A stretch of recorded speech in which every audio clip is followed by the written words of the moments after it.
अगली खबर भी यूक्रेन से ही है। आईएईए की टीम ने ज़पोरिज़िया न्यूक्लियर पावर प्लांट का दौरा किया है।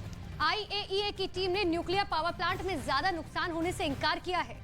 जानकारी आप तक पहुंचा दें कि 4 सदस्यीय टीम ने प्लांट का दौरा किया। ज़पोरिज़िया न्यूक्लियर प्लांट पर 19 और 20 नवंबर को धमाके हुए थे और इन धमाकों की वजह से रेडिएशन का खतरा बढ़ चुका है। वहीं हमला को लेकर यूक्रेन और रूस एक दूसरे पर आरोप मढ़ रहे हैं।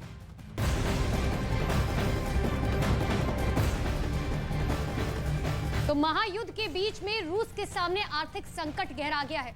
पश्चिमी मीडिया में दावा किया जा रहा है कि किस तरह से ये पूरा आर्थिक संकट है वो सामने आ रहा है कि यूक्रेन पर बरसाते बरसाते रूस के बारूद खाने खाली हो गए हैं।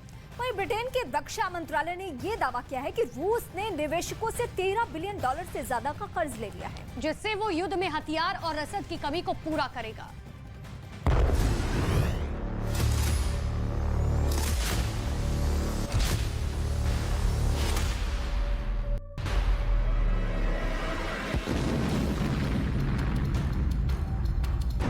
जंग के इस मैदान में रूस ने अपने सबसे घातक हथियारों से यूक्रेन की जमीन को छलनी करने की कोशिश की। मिसाइलों की बारिश कराई, टैंकों की धमक सुनाई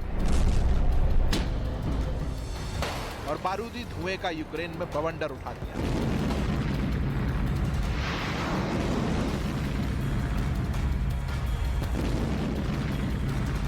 पिछले कुछ हफ्ते में युद्ध को धार देने के लिए रूस की सेना ने वो सब कुछ किया जिससे जंग में उसे बढ़त मिल सके, लेकिन बारूदी बवंडर उठते उठते रूस अब कर्ज के दरवाजे पर पहुंच गया।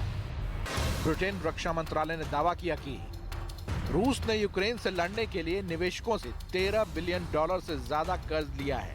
महायुद्ध के बीच रूस का ये अब तक का सबसे बड़ा कर्ज है।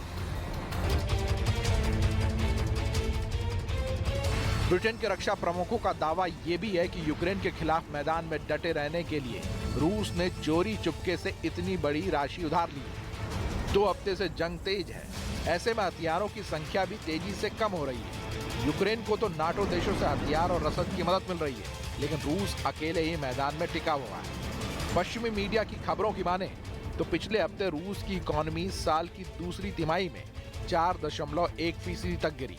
इसके बाद तीसरी तिमाही में 4% की गिरावट दर्ज की गई। महायुद्ध के बीच रूस के सामने संकट कई हैं, जिससे निपटने की पुतिन एंड कंपनी पूरी कोशिश कर रही है। जंग के चलते सैकड़ों बड़ी कंपनियां देश छोड़कर भाग गई हैं। कई कंपनियों ने रूस में व्यापार करने से इनकार कर दिया है। तेल और गैस की कीमतों में लगातार इजाफा हो रहा है।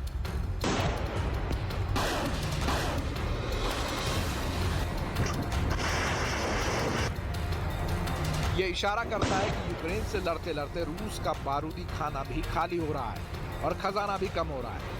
बिना हथियारों के जंग के मैदान में टिके रहना किसी भी देश के लिए मुश्किल होगा, भले ही वो महाशक्तिशाली रूस ही क्यों ना हो।